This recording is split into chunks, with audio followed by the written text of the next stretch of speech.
Good evening dear students, welcome to my YouTube channel Kaushambi study point. उनका जो फ़र्ज है वो अहले सियासत जाने, उनका जो फ़र्ज है वो अहले सियासत जाने, मेरा पैगाम मोहब्बत है जहाँ तक पहुँचे। मैं आप लोगों को ये वीडियो दे रहा हूँ, तैयारी करवा रहा हूँ बोर्ड एग्ज़ाम की। आप मेरा वीडियो शेयर करते हैं, नहीं शेयर करते हैं, लाइक करते हैं, नहीं लाइक करते हैं, ये आपका फ़र्ज़ जाने। लेकिन मैं अपना फ़र्ज़ समझता हूँ एज अ टीचर, मैं आपको अच्छा मैटर दे करके, अच्छे कंटेंट दे करके बोर्ड एग्ज़ाम के लिए अच्छे से तैयारी करवाने की कोशिश कर रहा हूँ और ये मैं करता रहूँगा।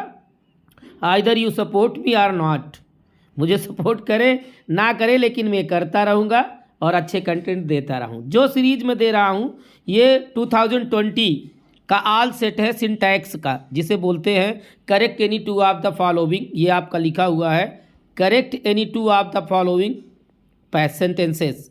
इनमें से किसी दो को करना होता है, आपके एग्ज़ाम में 4 आएगा और 2 करना होगा। क्लियर?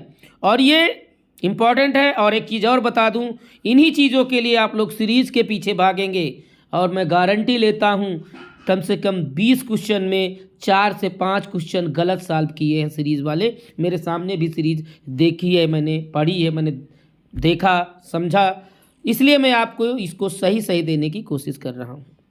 क्लियर? आगे हम लोग बात करते हैं।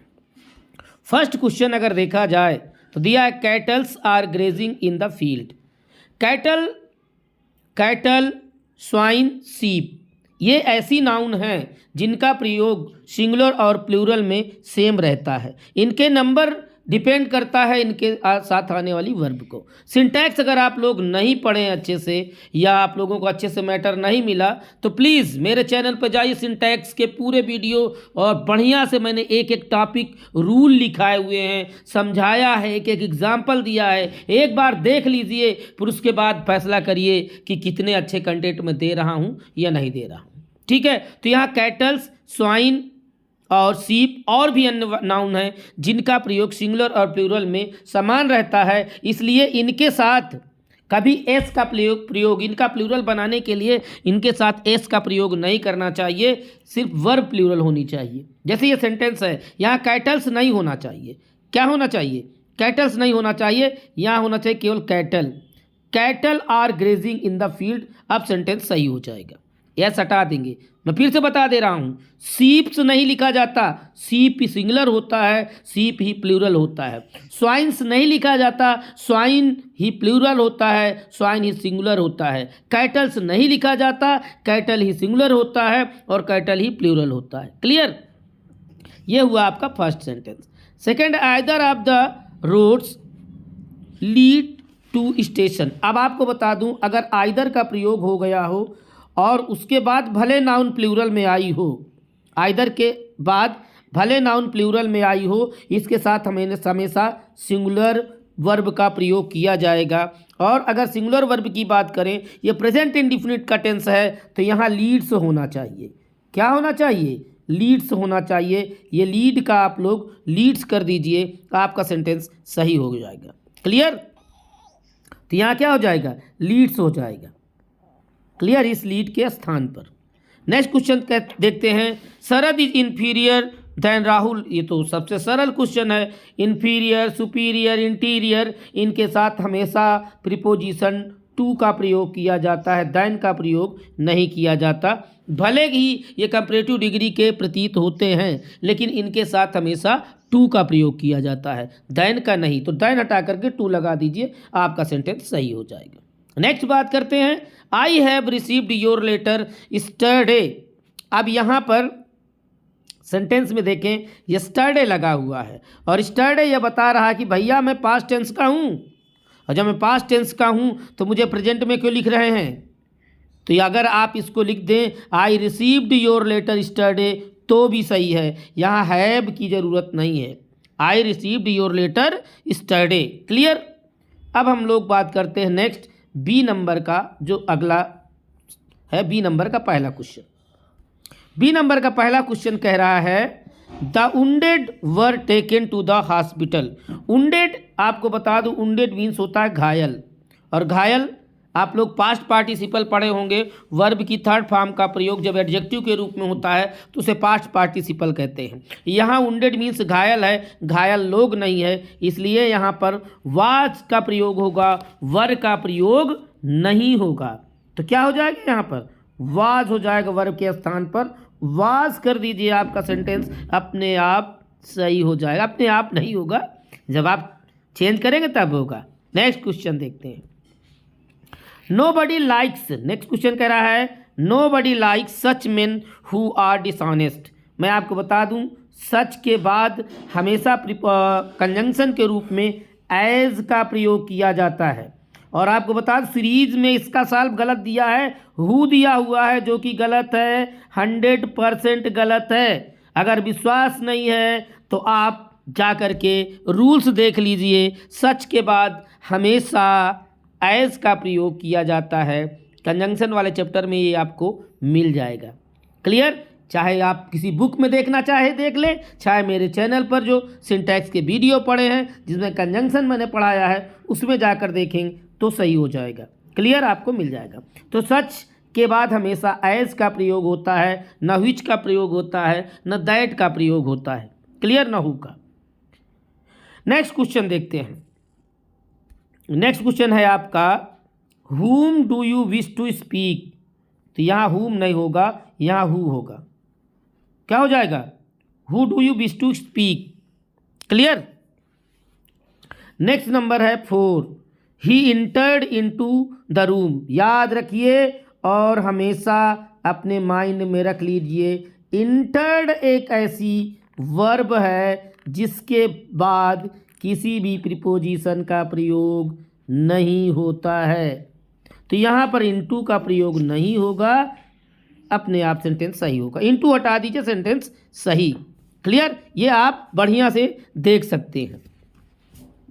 तो ये हो जाएगा इंटर्ड इनटू द रूम। गलत है, इनटू हटा देंगे, इंटर्ड द रूम हो जाएगा। क्लियर? और मैं आपको बता दूं, बहुत सीरीज वालों के चक्कर में मत पड़िएगा, इसको भी वो लोग गलत किए हैं। क्लियर? इनटू के साथ, इंटर के साथ इनटू का प्रयोग किए हुए हैं। सीरीज वालों के चक्कर में न पढ़ करके आप अपने टीचर से बात करिए, आप अपने टेक्स्ट बुक से पढ़ाई करिए, अधिक से अधिक प्रैक्टिस करिए। सीरीज से आप ग्रामर पढ़ने की सीरीज से ग्रामर की प्रैक्टिस करने या कि बिल्कुल भी कोशिश मत करिए, वो सही जानकारी नहीं देंगे। क्लियर? आगे बात करते हैं सी नंबर का। सी डेयर्स नॉट टू स्टॉप। याद रखिए, डेयर के साथ आप डज नॉट का प्रयोग कर दीजिए। किसका प्रयोग कर दीजिए? डज नॉट का प्रयोग कर दीजिए। She does not dare stop me. Clear? यहाँ डेयर के बाद इन्फिनिटिव टू का भी प्रयोग नहीं होता है। डेयर और नीड के बाद बेयर इन्फिनिटिव का प्रयोग किया जाता है। किसका प्रयोग किया जाता है? Bear infinitive. बेयर इन्फिनिटिव बोलते हैं विदाउट टू। क्लियर? नेक्स्ट देखते हैं। अगला सेंटेंस है आई wish I was the chief minister.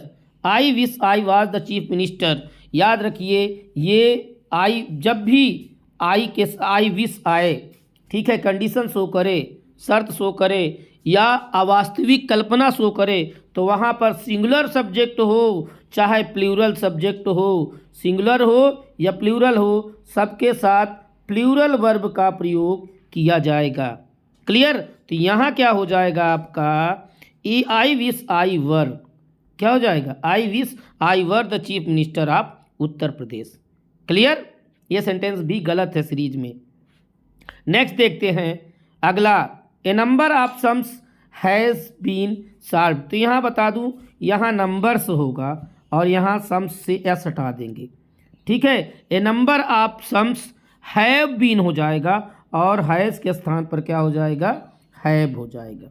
Have been solved. A number of sums, numbers of sums has, एक मिनट थोड़ा कन्फ्यूज़न है यहाँ पर है। ये ए नंबर ऑफ सम्स, ये सेंटेंस सही है। आप यहाँ हैज़ के स्थान पर हैव कर दीजिए, अपने आप सही हो जाएगा। क्लियर? नंबर ऑफ सम्स हो जाएगा। नेक्स्ट बात करते हैं हम लोग 4 नंबर की। 4 नंबर सेंटेंस है हमारा, कह रहा है Deepu has been living in this house from 2018। मैं आपको बता दूं, आप लोग सिंस और फार का प्रयोग पढ़े होंगे, पॉइंट ऑफ टाइम और पीरियड ऑफ टाइम। ठीक है, तो सिंस को पीरियड ऑफ टाइम का, आपको ये बता दूं कि फार का भी प्रयोग पॉइंट ऑफ टाइम के लिए होता है, लेकिन वो से के अर्थ में होता है, वो अलग एक उसका यूज होता है। तो यहाँ पर फ्रॉम के स्थान पर सिंस का प्रयोग करेंगे, क्योंकि ये पॉइंट ऑफ टाइम है। किसका प्रयोग करेंगे?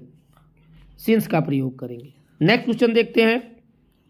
The gentry of this town is not invited. Gentry means होता है सज्जनों का समूह। जब ये प्लूरल समूह है, कलेक्टिव नाउन शो है, ये क्या शो करता है भैया? कलेक्शन को शो करता है, कलेक्टिव नाउन है, तो ये प्लूरल होगा, तो यहाँ पर आर हो जाएगा। क्या हो जाएगा? Are not invited. The gentry of this town are not invited. Clear?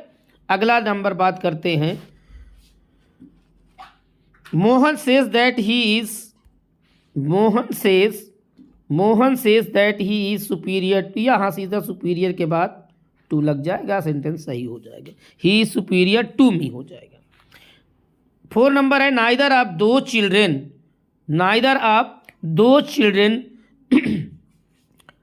Have taken your pen. यहाँ हैव हो जाएगा, हैव के स्थान पर हो जाएगा हैज़। नाइदर ऑफ दो children has taken your pen. Clear? Next बात करते हैं ई नंबर का। He availed his casual leave. याद रखिएगा, अवेल के साथ हमेशा रिफ्लेक्सिव प्रोनाउन का प्रयोग किया जाता है। तो he availed himself casual leave, इसका हो जाएगा पूरा देख ले। He availed himself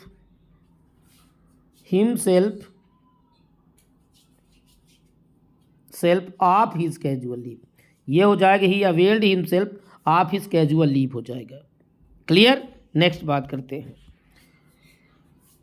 second question है Kalidas was one of the greatest poet of Sanskrit. यहाँ पर वन ऑफ का प्रयोग है, तो यहाँ पर पोइट्स होगा। क्या होगा? पोइट्स हो जाएगा। Kalidas was one of the greatest poets of Sanskrit. ठीक है, कालिदास संस्कृत के महान कवियों में से एक हैं। कवियों में से, कवि में से नहीं, कवियों में से, तो यहाँ पर पोइट का पोइट्स हो जाएगा। क्लियर? नेक्स्ट बात करते हैं हम लोग 3rd नंबर की।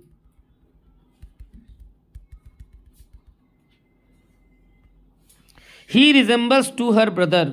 याद रखिए, रिजेंबल्स के साथ किसी प्रीपोजिशन का प्रयोग नहीं होगा, तो यहाँ टू का प्रयोग नहीं करेंगे। ही रिजेंबल्स हर ब्रदर होगा। रिजेंबल्स मीन्स होता है लुक लाइक। क्या होता है? Look like. वो अपने बिल्कुल भाई जैसे, वो अपने भाई जैसे दिखता है। क्लियर? आज की वीडियो का आखिरी question. The school was closed since yesterday. तो यहाँ पर the school was closed yesterday, यहाँ पर सिंस की कोई ज़रूरत नहीं है। अगर इस सेंटेंस को और रेक्टिफाई करना चाहें तो फिर यहाँ हैड बीन का प्रयोग कर दीजिए, तब फिर आपका यहाँ सिंस का प्रयोग भी सही हो जाएगा। तो ये आप इसे 2 तरीके से कर सकते हैं। एक, आप सिंस को हटा दीजिए, या तो वाज को हटा। अगर वाज को हटाइए तो यहाँ हैड बीन का प्रयोग कर दीजिए। क्लियर? तब सेंटेंस सही हो जाएगा, फिर सिंस हटाने की ज़रूरत नहीं है। या तो सिंस को हटाकर वाज को लिखा रहने दीजिए, सेंटेंस आपका सही हो जाएगा। ठीक है, तो ये रहा आज का आपका आखिरी क्वेश्चन जिसे हमने सॉल्व किया। अभी मैं और सिंटैक्स में जो जो correct the sentence, frame the correct sentences है, इनमें और भी अभी बोर्ड सेट आपको मैं दूंगा। और मैं आपको बता दूं, जो भी सेट दूंगा, अगर आप ईमानदारी से उतने वीडियो देख लेंगे तो मैं दावा करता हूं कहीं बाहर जाने की ज़रूरत नहीं है। अगर आप विश्वास नहीं करते तो बोर्ड एग्ज़ाम देने के बाद एक बार मेरे वीडियो ज़रूर देख लीजिएगा, फिर आपको पता चल जाएगा कि कितने क्वेश्चन मैच किए, कितने मैच नहीं किए। ठीक है, तो तुम अगर साथ देने का वादा करो, मैं यूं ही मस्त नग में सुनाता रहूं। Thank you, thanks for watching.